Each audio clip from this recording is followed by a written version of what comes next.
Praise the lord. దేవుని పరిశుద్ధ నామమునకు మహిమ కలుగును గాక.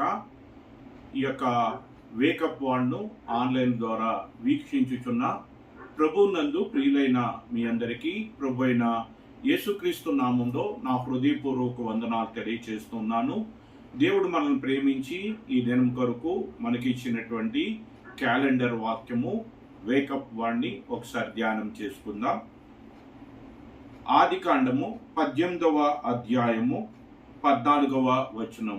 ఆదికాండము 18వ అధ్యాయము 14వ వచనం. యెహోవాకు అసాధ్యమైనది ఏదైనా నున్నదా? అబ్రహాము శారా యొద్దకు దేవుని చేత పంపబడినటువంటి దేవదూతలు మనుష్య రూపమును ధరించి మరి అబ్రహాము దగ్గరికి శారా దగ్గరికి వచ్చినప్పుడు వారు అబ్రహాముకి శారాకి వారికి ఉన్నటువంటి లోటును బట్టి వారు మరి దేవుని వాగ్దానం కొరకు కనిపెడుతూ ఉన్నప్పుడు ఆ వాగ్దాన నెరవేర్పు జరగబోయేటువంటి సమయము ఆసన్నమైనది కాబట్టి మీరు మరి దేవుని యందు ఇంకనూ మీ విశ్వాసాన్ని కొనసాగించండి అనేటువంటి రీతిగా దేవుడు వారికి చేసినటువంటి వాగ్దానాన్ని నెరవేర్చబోతున్నాడు అనేటువంటి విషయాన్ని తెలియచేసినప్పుడు మరి శారా ఆ యొక్క సందర్భంలో మరి ఏం చేసింది అంటే ఆదికాండము 18వ అధ్యాయము 11వ వచనంలో అబ్రహామును శారాయు బహుకాలము గడిచిన వృద్ధులై ఉండిరి. స్త్రీ ధర్మము శారాకు నిలిచిపోయెను కనుక శారా బలము ఉడిగిన దాననైన తర్వాత నాకు సుఖము కలుగునా, నా యజమానుడు వృద్ధుడై ఉన్నాడు కదా అని తనలో నవ్వుకొనెను. అంటే ఈ యొక్క దేవదూతలు మనుష్య రూపమును ధరించి అబ్రహాము దగ్గరికి శారా దగ్గరకు వచ్చి దేవుడు వారికి చేసినటువంటి ప్రమాణము చొప్పున నీకొక కుమారుడిని అనుగ్రహిస్తాను అని దేవుడు ఏ వాగ్దానమునైతే అబ్రహాముకు అనుగ్రహిస్తూ వచ్చాడో ఆ వాగ్దానమును దేవుడు నెరవేర్చబోతూ ఉన్నాడు అని తెలియచేసినప్పుడు మరి శారా తనకున్నటువంటి స్థితిని బట్టి, అంటే తాను వృద్ధాప్యంలో ఉన్నది కనుక, తాను మృతతుల్యమైనటువంటి దేహంతో ఉన్నది కనుక, అంతేకాకుండా తన యొక్క స్త్రీ ధర్మము నిలిచిపోయింది కనుక ఇటువంటి పరిస్థితుల్లో నేను గర్భం ధరించుట అసాధ్యము, నాకు కుమారుడు అనుగ్రహింపబడుట అసాధ్యము అని తనలో తాను అనుకొనిచున్నప్పుడు ఆ యొక్క దేవదూత మరి శారాను అడుగుతున్నటువంటి ప్రశ్న ఏమిటి అంటే, యెహోవాకు అసాధ్యమైనది ఏదైనా ఉన్నదా? దేవునికి అసాధ్యమైనది ఏది కూడా లేదు. ఈ యొక్క ప్రశ్నకు సమాధానము ప్రభువైన యేసుక్రీస్తు చెప్పినటువంటి మాట మార్కు రాసినటువంటి సువార్త 10వ అధ్యాయము 27వ వచనాన్ని మనం చూచినట్లయితే ప్రభువైన యేసుక్రీస్తు ఈ రీతిగా మరి తెలియచేస్తూ ఉన్నారు. మనుషులకు అసాధ్యమే, ఇది మనుషులకు అసాధ్యమే, కానీ దేవునికి అసాధ్యము కాదు, దేవునికి సమస్తము సాధ్యమే. దేవునికి సమస్తము సాధ్యమే. దేవునికి అసాధ్యమైనటువంటిది ఏది కూడా లేనే లేదు. ఈ యొక్క పరిశుద్ధ గ్రంథంలో ఉన్నటువంటి 66 పుస్తకాలు కూడా దేవునికి అసాధ్యమైనది ఏది కూడా లేదు, దేవుడికి సమస్తము సాధ్యమే అని మరి ఈ యొక్క పరిశుద్ధ గ్రంథంలో ఉన్నటువంటి 66 పుస్తకాలు కూడా అనేకమైనటువంటి రుజువులతో మరి సాక్ష్యం ఇస్తూ ఉన్నాయి. ఎంతో మంది జీవితాలను చూపిస్తూ ఎన్నో రుజువులు ఆధారాలతో ఈ యొక్క పరిశుద్ధ గ్రంథంలో ఉన్నటువంటి 66 పుస్తకాలు కూడా దేవుని గురించి సాక్ష్యం ఇస్తూ ఉన్నాయి. ఏమని సాక్ష్యం ఇస్తున్నాయి అంటే, దేవునికి సమస్తము సాధ్యమే, మనుషులకు అసాధ్యము, దేవునికి అసాధ్యమైనటువంటిది ఏది కూడా లేదు అని ఈ యొక్క పరిశుద్ధ గ్రంథంలో ఉన్న ప్రతి పుస్తకము కూడా దేవుని గురించి సాక్ష్యం ఇస్తూ ఉన్నది. ఈరోజు దేవుడు మనకి ఇస్తున్నటువంటి వేకప్ వాడు ఏమిటి అంటే, ఆయన వాగ్దాన రూపకంగా మనకిస్తున్నటువంటి లేఖన భాగం ఏమిటి అంటే, యెహోవానగు నేను, నాకు అసాధ్యమైనది ఏది కూడా లేనే లేదు, దేవునికి సమస్తము సాధ్యమే. అందుకు ఎన్నో రుజువులు ఆధారాలను దేవుడు ఈ యొక్క పరిశుద్ధ గ్రంథము ద్వారా మనకు అనుగ్రహిస్తూ ఉన్నాడు. ఇప్పుడు చదువుకున్నటువంటి ఈ లేఖన భాగమును బట్టి మరి శారా యొక్క జీవితంలో జరిగినటువంటి అద్భుతాన్ని గురించి మనం ఆలోచన చేస్తే, ఆ తర్వాత వచనాలలో 21వ అధ్యాయం 1, 2, 3 వచనాలను మనం చూసినప్పుడు అక్కడ శారా వృద్ధాప్యమందు ఒక కుమారుని కని ఆ కుమారునికి ఇస్సాకు అని పేరు పెట్టడాన్ని మనం చూస్తూ ఉంటాం. కాబట్టి వృద్ధాప్యంలో ఉన్నటువంటి ఆ యొక్క శారా మరి ఏం చేసింది అంటే గర్భాన్ని ధరించింది. అలా గర్భమును ధరించటానికి తనకు శక్తి లేదు, తనకు బలము లేదు, తన శ్రమము ఆగిపోయింది. మరి తన యొక్క శరీరము మృతతుల్యమైపోయింది కనుక నాకు పిల్లలు పుట్టడం అసాధ్యమని తాను అనుకుంది. కానీ దేవుడు అన్నాడు, నాకు అసాధ్యమైంది లేదు, నీకు అసాధ్యమే, నీకు సాధ్యము కాదు. 90 ఏళ్ల ప్రాయంలో మృతతుల్యమైనటువంటి దేహముతో వృద్ధాప్యంలో మరి స్త్రీ ధర్మము విడిచిపోయిన తర్వాత పిల్లలను కంటం అనేటువంటిది ఈ సృష్టిలో ఎక్కడా కూడా జరగలేదు, ఎక్కడా కూడా జరగటానికి అవకాశం లేదు. ఇది మనుషులకు అసాధ్యం, కానీ దేవునికి మాత్రం కాదు. అది శారా యొక్క జీవితము దేవుడికి అసాధ్యమైనది ఏది కూడా లేదు అని మనకు రుజువును ఆధారమును చూపిస్తూ ఉన్నది.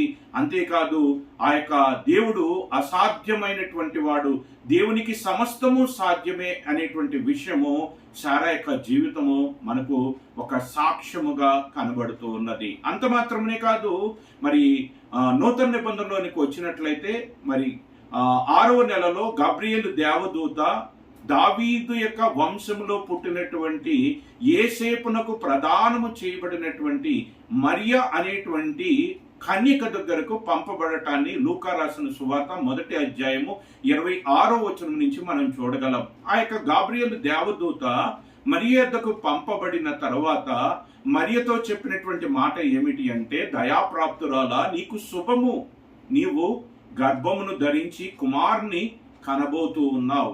ఆ యొక్క కుమారుడు పెద్దవాడై సర్వోన్నతుని యొక్క దేవుని కుమారుడని పిలువబడతాడు.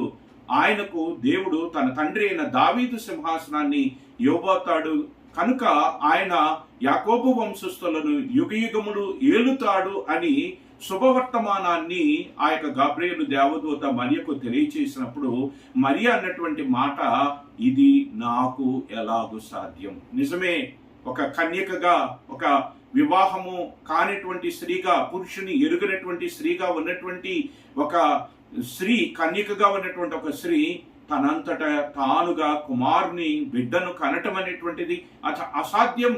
కానీ దేవునికి అసాధ్యము కాదు, దేవునికి సమస్తము సాధ్యమే అని చెప్పటానికి కన్యక అయినటువంటి మరియ యొక్క గర్భము ద్వారా లోకానికి పంపబడినటువంటి ప్రభువు అయిన యేసుక్రీస్తు యొక్క జననము ఒక రుజువుగా, ఒక సాక్ష్యముగా ఉన్నది. దేవునికి అసాధ్యమైనది లేదు, మనుషులకు అసాధ్యము, కానీ దేవునికి అసాధ్యమైనది లేదు. మృతతుల్యురాలైనటువంటి శారా యొక్క గర్భమును తెరిచినటువంటి దేవుడు, వివాహము కాకుండా కన్యకగా ఉన్నటువంటి మరియ యొక్క గర్భమును తెరిచినటువంటి దేవుడికి అసాధ్యమైనది ఏదైనా ఉన్నదా? అంత మాత్రమే కాదు, ప్రతి పుస్తకములో ఉన్నటువంటి వచనములు అన్నీ కూడా దేవుడికి అసాధ్యమైనది ఏది కూడా లేదు. దేవుడికి సమస్తము సాధ్యమే, మనుషులకు అసాధ్యమే, కానీ దేవునికి అసాధ్యమైనటువంటిది ఏది కూడా లేదు అని రుజువుపరుస్తూ వస్తూ ఉన్నాయి. అనేక రుజువులను ఆధారాలతో మనకు చూపిస్తూ ఉన్నాయి.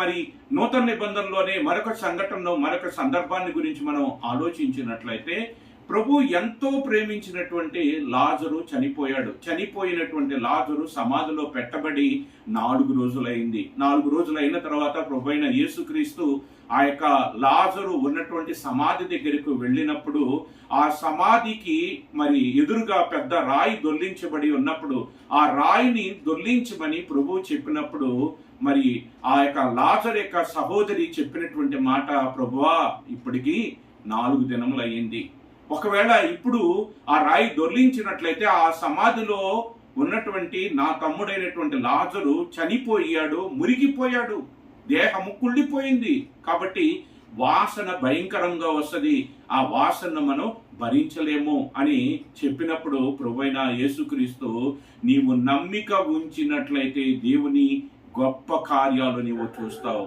అని చెప్పి, మరి తను మాట మాత్రము సెలవిచ్చటం తోడనే ఆ యొక్క మురిగిపోయినటువంటి లాజరు, కుళ్ళిపోయినటువంటి లాజరు, ప్రేత వస్త్రములతో కట్టబడినటువంటి లాజరు సజీవుడై తిరిగి లేచాడు.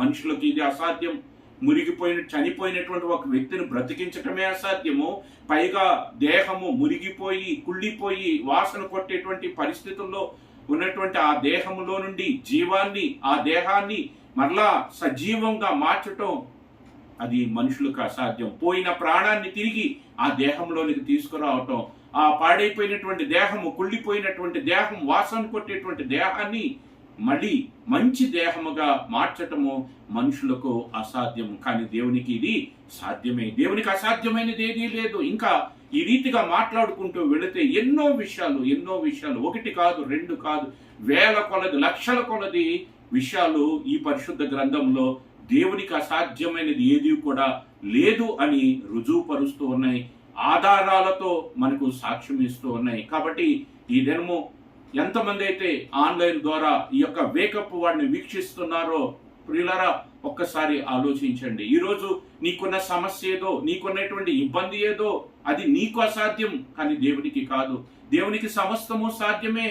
నీకున్నటువంటి రోగము నీకు తీసివేయట నీకు అసాధ్యం, డాక్టర్లకు అసాధ్యం, కానీ దేవుడికి కాదు. నీకున్నటువంటి ఆర్థిక పరమైనటువంటి పరిస్థితులను మార్చుకొనుట నీకు అసాధ్యం, కానీ దేవునికి అసాధ్యము కాదు. దేవుడు ఏదైనను చేయగలిగిన వాడు, అగ్నిగుండాలను మార్చగలిగినటువంటి వాడు. బండలో నుండి ఏ మాత్రము నీరు ఉండటానికి అవకాశం లేని బండలో నుండి 25 లక్షల మందికి నీరిచ్చినటువంటి వాడు. ఆయనకు అసాధ్యమైనది ఏది కూడా లేనే లేదు. ఆయన యందు నమ్మిక ఉంచినట్లయితే, ఆయన యందు విశ్వాసం ఉంచినట్లయితే నీ పరిస్థితిని మార్చగలడు. నీకున్నటువంటి స్థితిగతులను ఆయన మార్చగలడు. మురిగిపోయిన లాజరును బ్రతికించినటువంటి వాడు, మృతతుల్యమైనటువంటి శారా యొక్క గర్భమును తెరిచినటువంటి వాడు, కన్యకగా ఉన్నటువంటి మరియ గర్భము ద్వారా లోకమంతటిని రక్షించగలిగినటువంటి ప్రభువైన యేసుక్రీస్తును లోకమునకు పరిచయం చేసినటువంటి వాడు. ఆయనకు అసాధ్యమైనది ఏది కూడా లేనే లేదు. ఈరోజు నీ యొక్క పరిస్థితిని, నా యొక్క పరిస్థితిని, మన పరిస్థితిని ఆయన మార్చగలిగినటువంటి వాడు. మనకున్న సమస్యల నుంచి విడుదల పొందుట అది మనకు అసాధ్యమే, కానీ దేవునికి కాదు. దేవునికి సమస్తము సాధ్యమే. అయితే ఈ దినము ఈ యొక్క వాక్య భాగమును బట్టి దీన్ని ఒక వాగ్దాన రూపకంగా తీసుకొని దేవుని దగ్గరికి వెళ్ళి విశ్వాసంతో ప్రార్థించు, నమ్మిక ఉంచు, దేవుని యందు నమ్మిక ఉంచు. ఆయన యందు నమ్మిక ఉంచినట్లయితే ఆయనకు అసాధ్యమైనది ఏదు లేదు అనేటువంటి ఈ వాగ్దానంను మన జీవితాల్లో ఆయన నెరవేర్చడానికి ఆయన ఎంతో ఇష్టపడుతూ ఉన్నాడు. ఈరోజు మనం చేయవలసింది ఏమిటి అంటే దేవుని వైపు చూడాలి. దేవునికి అసాధ్యమైనది ఏది లేదని విశ్వసించాలి, నమ్మిక ఉంచాలి. మనం చూడవలసింది దేవుణ్ణే కానీ సమస్యలను కాదు. సమస్యల నుంచి విడిపించగల దేవుణ్ణి చూడండి, సమస్యల్ని కాదు. సమస్యలను చూస్తే ఓడిపోతావు, దేవుణ్ణి చూస్తే సమస్యల మీద విజయాన్ని నీవు పొందగలుగుతావు. దేవుడిస్తున్నటువంటి శ్రేష్టమైనటువంటి లేఖన భాగము, నాకు అసాధ్యమైనది ఏదైనా ఉన్నదా, యెహోవాకు అసాధ్యమైనది ఏదైనా ఉన్నదా అని దేవదూత ప్రశ్నిస్తూ ఉంటే ప్రభువైన యేసుక్రీస్తు మార్కు రాసిన సువార్త 10వ అధ్యాయం 27వ వచనంలో ఏమని చెప్తున్నారు అంటే, ఇది మనుషులకు అసాధ్యమే కానీ దేవునికి అసాధ్యము కాదు. దేవునికి సమస్తము సాధ్యమే. సమస్తమును సాధ్యపరచగలిగినటువంటి దేవుడు మన పక్షముననున్నాడు. ఆయన యందు విశ్వాసం ఉంచండి, ఆయన యందు నమ్మిక ఉంచండి. ఆయన వైపు విశ్వాసముతో ఆయన వైపు చూచినట్లయితే ఆయన మన సమస్యల నుంచి మనల్ని విడిపించగలడు. ఆయనకు అసాధ్యమైనది ఏది కూడా లేనే లేదు. కాబట్టి దేవుడిచ్చినటువంటి ఈ యొక్క లేఖన భాగాన్ని ఒక వాగ్దాన రూపకంగా స్వీకరించి దాన్ని చేత పట్టుకొని దేవుని దగ్గరికి వెళ్ళి విశ్వాసంతో ప్రార్థించి, విశ్వాసంతో ఆయన వైపు చూచి, సమస్యను చూడకుండా దేవుణ్ణి చూచి, సమస్యల మీద విజయం ఇచ్చే దేవుని వైపు చూచి మన సమస్యల్లో విజయాన్ని పొందుతాం, సమస్యల నుంచి విడుదల పొందుదాం. మనకు దేవుడిస్తున్నటువంటి వాగ్దాన ఫలమును మనము అనుభవించేటువంటి వారుగా మనం ఉందాం. అలా మనం ఉండాలని కోరుకుంటూ దేవుడు ఈ దినము కొరకు మనకిచ్చినటువంటి వేకప్ వర్డ్ ఏమిటి అంటే, ఆదికాండము 18వ అధ్యాయము 14వ వచనం, యెహోవా నాకు అసాధ్యమైనది ఏదైనా ఉన్నదా, ఆయనకు అసాధ్యమైనది ఏదీ లేదు. దేవుడి యొక్క లేఖన భాగములను మన యొక్క వినికిడిలో దీవించి ఈ వాక్యపు వాగ్దాన ఫలమును మనము అనుభవించినట్లుగా దేవుడు తన కృపను మనందరికీ అనుగ్రహించును గాక. ప్రార్థించుకుందాం. ప్రేమ నమ్మకం కలిగిన మా ప్రియమైన పరలోకపు తండ్రి, మమ్మల్ని ప్రేమించి ఈ దినము మీరిచ్చిన ఈ శ్రేష్టమైన వాగ్దానాన్ని బట్టి నీకు వందనాలు. ఈ లేఖము ద్వారా నీకు అసాధ్యమైనది ఏది కూడా లేదని మీరు మరొకసారి మాకు గుర్తు చేస్తూ వచ్చారు. అందుని బట్టి నీకు వందనాలు. కాబట్టి మా విశ్వాస యాత్రలో మాకున్నటువంటి సమస్యల వైపు మేము చూడకుండా నీ వైపు చూచి నీకు అసాధ్యమైనది ఏది కూడా లేదు అనేటువంటి ఈ లేఖన భాగమును విశ్వసించి ఈ వాగ్దాన ఫలమును మేము అనుభవించటానికి మాకు సహాయం చేయమని ఘనత, మహిమ, ప్రభావములు మీకే ఆరోపిస్తూ నీ కుమారుడు మా రక్షకుడునైన యేసుక్రీస్తు వారి శ్రేష్టమైనటువంటి నామంలో ఈ ప్రార్థన మీకు సమర్పిస్తున్నాను తండ్రి. ఆమేన్. అందరికీ ప్రైజ్ ద లార్డ్.